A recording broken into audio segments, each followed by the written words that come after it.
朋友们好，欢迎回到江风奥妙。在深圳龙华或者东莞长安镇的某个无名电子厂里，刺眼的白炽灯管把车间照得像一个永远没有黑夜的巨大白盒子。流水线旁坐着一个面无表情的年轻工人，他每天的动作像机械臂一样精准而重复。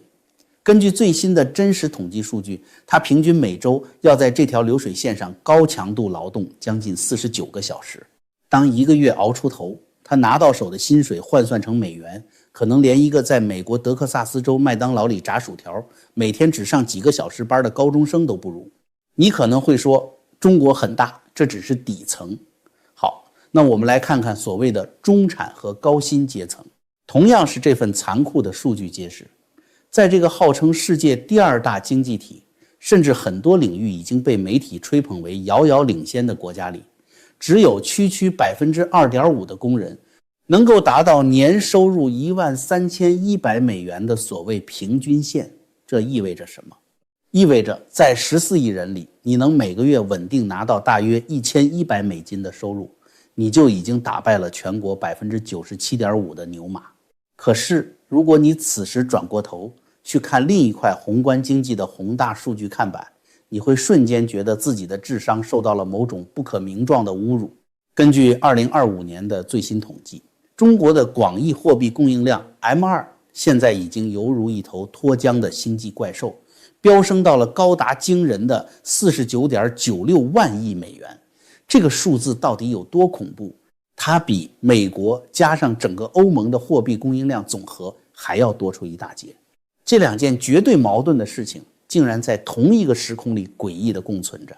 正常的经济学常识，那些写在萨缪尔森和曼昆教科书里的铁律告诉我们，当一个国家印了超过全世界1半发达国家的钞票时，市面上钱多得像废纸，一定会引发剧烈的通货膨胀。老百姓手里的资产、工资，哪怕是菜市场里的一把小葱，都会跟着水涨船高，比如委内瑞拉，比如津巴布韦。但在中国，现在面临的居然是让人毛骨悚然的通缩，钞票印得满天飞，银行里的数字后面的零多得数不过来。但 93% 的中国老百姓，他们的净资产依然不到3340美元。那么一个直击灵魂，让无数经济学家挠破头皮的问题来了，那超过美欧总和的几十万亿美元当量的钞票到底去了哪里？是谁偷走了这笔足以买下几个国家的惊天财富？今天我们就借着哈德逊研究所的报告，为大家彻底拆解这台人类历史上最精密、最庞大也最冷血的财富转移机器。要破解这个迷局，我们首先得搞清楚这台国家级印钞机到底是怎么运转的。2025年，中国印出了折合大约 4.5 万亿美元的人民币。这是什么概念？相当于凭空造出了一个日本的整体经济规模。按理说，这么多钱砸进市场，经济就算不原地起飞，至少也得听个响吧。但现实的数据却给所有人浇了一盆透心凉的冰水。当年中国 GDP 实际增长了多少？不到7000亿美元。大家稍微动用一下小学3年级的数学算一算，投入了 6.4 倍的货币水量，只换来了可怜的1倍的经济增长。多出来的那将近4万亿美金的能量去哪儿了？是被谁中饱私囊了，还是凭空蒸发了？这笔天文数字的钱从印钞机里出来之后，就走上了一条被精密设计好的单行道。他们从来也绝对不可能流向老百姓的口袋，而是被最高层的指令直接精准输血给了3个巨大的黑洞。第一个黑洞是那些早该倒闭的僵尸工厂和国有企业。第二个黑洞是各个地方政府为了刷政绩搞出来的，如今长满荒草的烂尾基建项目。第三个黑洞则是一带一路上那些早就烂账一堆的项目。要知道，那些拿了中国贷款的穷国，现在有 60%到 80% 已经陷入了严重的财务危机，根本还不上钱，甚至连利息都付不起。咱们重点说说第一个黑洞，那些年年亏损，连工人工资都发不出来的国有企业和受政府扶持的所谓高科技新能源工厂，拿到这些印出来的廉价资金后，他们干了什么？他们没有拿去给流水线上每周工作49小时的工人涨工资，也没有拿去改善员工福利，而是疯狂地扩充产能，没日没夜地制造出严重过剩的电动车、太阳能板和廉价钢铁。国内老百姓手里没钱，根本买不起这些东西，怎么办？那就不计成本地去国际市场上砸盘。他们带着国家补贴的底气，以低于成本价的价格，把这些工业品像泥石流一样倾泻到欧洲、美国和东南亚的市场上，换回白花花的美元。这就是为什么中国会出现如此荒谬的印钞悖论。印出来的人民币在国内变成了过剩的钢铁和塑料，老百姓拿不到这笔钱，购买力依然停留在温饱线边缘。所以国内物价不仅涨不起来，反而因为需求极度萎靡而出现了通缩。而另一边，国家却能踩着无数人矿和韭菜的脊梁骨，每年在海外狂赚超过 1.2 万亿美元的巨额贸易顺差。在这套冰冷而无情的系统里，老百姓从来都不是经济发展的红利分享者，他们只不过是维持这台巨大出口机器日夜轰鸣的人肉电池。机器只要转动一天，他们的血汗就会被转化为外汇储备，静静地躺在国家外汇管理局的账户上，成为大国博弈的筹码。听到这里，可能有人会反驳，国家虽然不发钱，但中国老百姓爱存钱啊，大家自己辛辛苦苦攒下的家底总还在吧？买砖头、买房子，这可是中国人几千年来的信仰。很遗憾，这份报告残忍地撕开了中国家庭最后一块遮羞布。报告中引用了中国前国家统计局局长给出的一个让人心脏骤停、滴着血的数字：5.8万亿美元。这是房地产泡沫轰然破裂后，中国家庭被直接蒸发掉的真金白银的财富，整整5.8万亿美元，相当于40万亿人民币啊！在过去的20年里，房地产占据了中国家庭财富的60%到70%，无数个普通家庭掏空了爷爷奶奶、外公外婆和夫妻俩的6个钱包，甚至背上了30年的沉重房贷，就为了一套能让孩子上学、能让自己落脚的钢筋水泥。结果呢，现在全国有高达7000万套房子空置或者烂尾。你敢想象那种绝望吗？多少家庭提前付了全款，每个月还要省吃俭用去还银行的高额利息，结果现在每天下班后只能跑到一片杂草丛生的荒地前，看着那个连地基都还没打完的烂坑，欲哭无泪。手里攥着的那张购房合同，现在连擦屁股都嫌硬。如果你觉得房产暴雷已经是人间惨剧了，那我们再来看看这台机器是怎么在社会保障上继续榨汁的。中国最大的养老金计划，也就是覆盖面最广的农村和城镇居民基础养老金，老人们每个月能领到多少钱？区区20多美元，换算成人民币也就是100多块钱。这点钱在现在的物价水平下，连买点降压药、吃几顿带肉的饭都不够。而医疗保险更是成了一个荒诞的笑话。在过去几年里，医保的个人缴费部分疯狂暴涨了38倍。这意味着什么？意味着对于一个普通的农村家庭来说，给全家老小交医保已经成了一笔难以承受的巨款。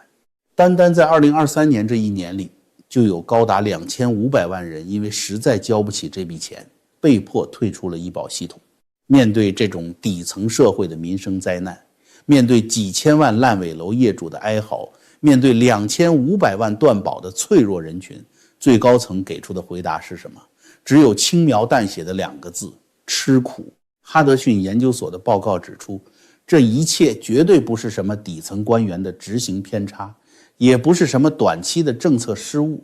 这是一场深思熟虑的主动选择。习的父亲习仲勋在权威传记中被明确记载为对西方的消费主义和物质享受深恶痛绝，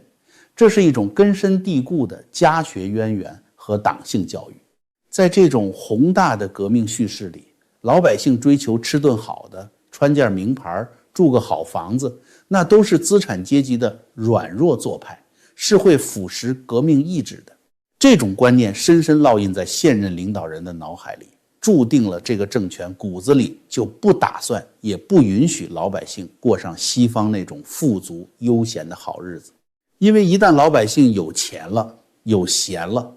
他们就会开始追求权力，追求法治，追求选票，这是体制绝对无法容忍的。那老百姓被榨取出来的钱，省下来的钱去哪儿了？报告毫不留情地指出，这笔巨额财富被用来优先保障两个群体。第一是养活那1亿名中共党员，尤其是体制内核心官僚的特权与福利。第二是拿去砸向那些好大喜功的基建奇观和军事扩张。报告里特别提到了一个让人瞠目结舌的项目——大拐弯大坝。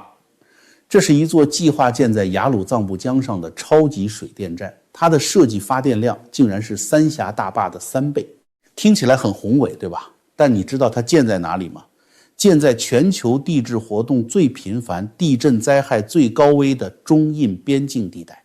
为了装点大国崛起的门面，为了解决一时的基建就业，他们宁可冒着引发地质灾难、摧毁古老村落和生态平衡的风险，宁可把万亿级的资金扔进水里听个响，也绝对不会把这些钱变成养老金，发放给那些在寒风中捡纸壳的老人。刚刚我们提到，在如此沉重的大环境和压力下，很多普通人面对健康问题只能无奈的肉身硬扛。这也给我们敲响了警钟，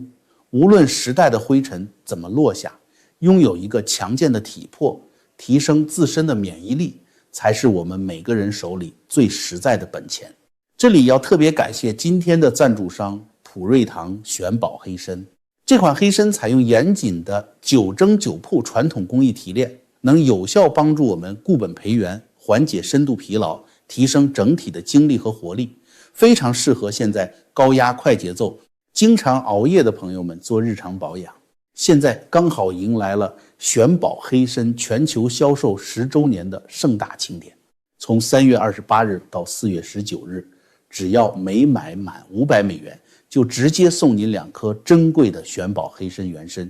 如果单笔满3000美元，还会额外再赠送1颗特级原参。请大家多多支持江峰，点击视频下方的专属链接，在结账时输入江峰的专属优惠码 GF， 不仅能享受10周年庆的超值赠品，还能立刻享受全球包邮的福利，保护好自己和家人的健康。点击评论区置顶链接去看看吧。好，我们言归正传。但是朋友们，天下没有不散的筵席，再精密的吸血机器也终有齿轮磨损、卡壳崩溃的一天。现在这台机器的核心发动机，中共的金融系统，正在面临一个无解的死局，一个不能说的最黑暗的秘密。如果我们把中国的银行系统比作一个超级赌场，现在的情况就是大厅里依然灯火辉煌，荷官依然穿着光鲜亮丽的制服在发牌，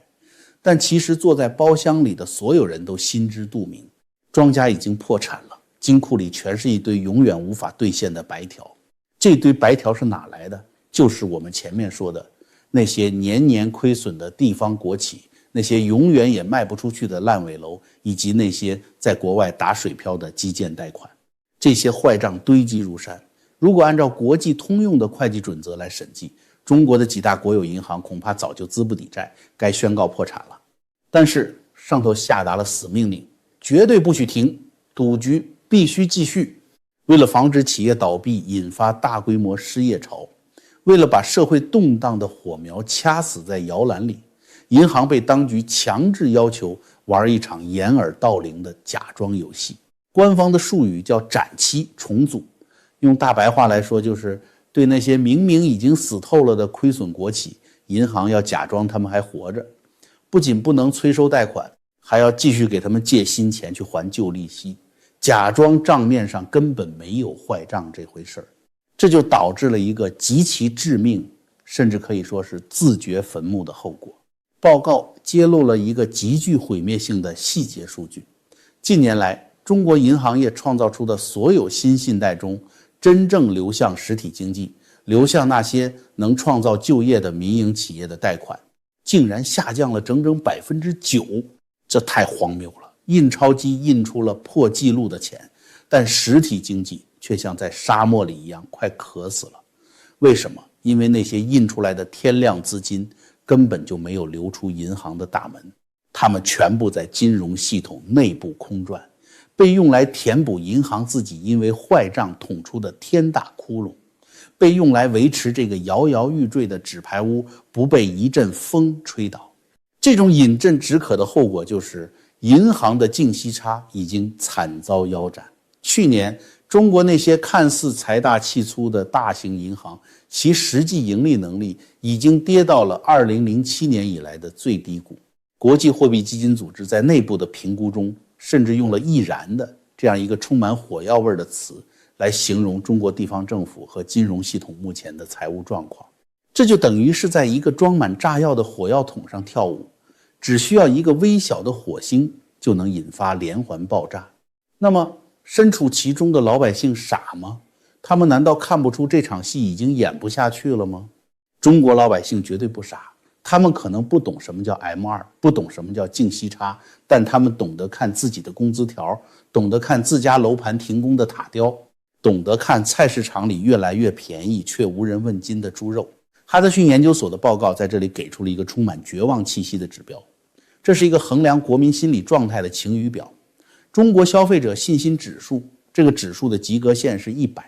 在2019年疫情爆发前，那时候大家还沉浸在厉害了我的国的狂欢中，信心指数是意气风发的125。那时候大家敢借钱买房，敢透支消费，觉得明天一定会更好。但到了2024年，这个指数经历了什么？它像一架失去动力的飞机，直接断崖式暴跌到了80，跌破了及格线，跌穿了心理防线。当全国有1/3的企业在亏损的泥沼中挣扎，当外资企业纷纷收拾行囊逃离，当民营企业的利润几乎归零，当自己的工资停滞不前甚至被降薪，当半辈子积蓄买的房产价值清零，老百姓终于醒悟了。他们不再相信新闻联播里那些宏大叙事，他们选择了用脚投票。既然努力没有回报，既然消费就是被割韭菜，那我就彻底躺平，不买房，不结婚，不生娃，不消费。这跟断崖式下跌的信心 K 线不仅仅是一个经济学指标，它是10亿人对这个体制发出的无声却最震耳欲聋的不信任投票。说到这儿，大家可能会陷入一种深深的无力感。难道这台残酷的财富收割机就能这么一直肆无忌惮地运转下去吗？既然内部已经僵化成了这样，难道就没有任何人、任何力量能够阻止它吗？当然不是。这台机器的命门虽然被层层保护，但它有一个致命的阿喀琉斯之种。而现在，这根能直击命门的长矛正稳稳地捏在川普的手里。这个致命武器的名字叫做《美国爱国者法案》第311条款。为了让大家彻底明白这个条款的恐怖之处，我们必须先搞懂中共是怎么把人民币换成美元的。中共经济模式的核心漏洞是强制结汇。按照中共法律，任何企业在海外赚的每一分美元都不能自己留着，必须强制卖给中国人民银行，央行按汇率发给你人民币，把你的美元收归国有。这就是中共手里至关重要的美元蓄水池。有了这个蓄水池，中共才能在国际上大肆购买高端芯片、能源、粮食，才能去非洲撒币，才能在暗中支持俄罗斯和伊朗，才能维持人民币汇率不崩盘。而311条款是什么概念？这是一项被视为金融界核武器的终极打击手段，它是司法管辖区级别的毁灭性制裁。一旦美国财政部认定某个国家的银行系统存在大规模洗钱行为，或者协助规避西方制裁，比如帮助俄罗斯结算石油贸易，财政部长就有权启动311。这意味着什么？意味着美国政府可以直接下令将整个香港金融区，或者直接将中国人民银行从环球银行金融电信协会 SWIFT 和纽约清算所银行同业支付系统 CHIPS 中彻底永远地踢出去。SWIFT 和 CHIPS 是什么？它们是全球贸易的金融高速公路。目前全球超过一半以上的国际贸易必须通过这个以美元为主导的系统来结算。一旦被踢出这个群，就等于是直接拔掉了这台财富收割机的电源线。一旦动用311，这不仅仅是不让你做生意那么简单，这意味着你的银行将被彻底隔绝在现代全球金融体系之外。西方任何一家银行，哪怕是欧洲的、日本的，只要敢跟被制裁的中国银行发生哪怕1美元的交易，都会面临美国的连带毁灭性制裁，这就叫金融核威慑。我们不妨回顾一下历史上的先例，当年伊朗是怎么被制裁的？2012年，伊朗被踢出 SWIFT 系统，结果呢？仅仅不到6个月的时间，伊朗的石油出口收入直接惨遭腰斩，国家的命脉被死死掐住，伊朗货币的汇率在黑市上暴跌了 80%， 整个国家的经济几乎在一夜之间倒退了几十年。伊朗还只是一个中东地区的中等规模经济体，而中国作为全球第2大经济体，也是世界上最高度依赖出口和外汇管制的国家，一旦遭受这种级别的断电打击，后果将是无法想象的灾难。试想一下，如果进水管被瞬间切断，那个赖以生存的美元蓄水池枯竭了，国内那49万亿美元当量的超发人民币会发生什么？因为无法再去国际市场上换取真实的物资，这天量的人民币会瞬间变成被困在国内的洪水猛兽，巨大的通胀压力将会直接向内部炸开，老百姓手里的钱将瞬间变成废纸，整个经济和社会秩序将面临崩盘的边缘。这就是哈德逊研究所这份报告向白宫递交的终极底牌。这不是学者坐在象牙塔里的纸上谈兵，这是一份实实在在的政策备忘录。在这份报告的结尾，作者留下了一句极其克制却犹如利刃般锋利的话，这句话值得每一个关心这片土地命运的人反复咀嚼。历史上的中国，国家权力从来都是建立在压榨中国人民的脊梁骨上的，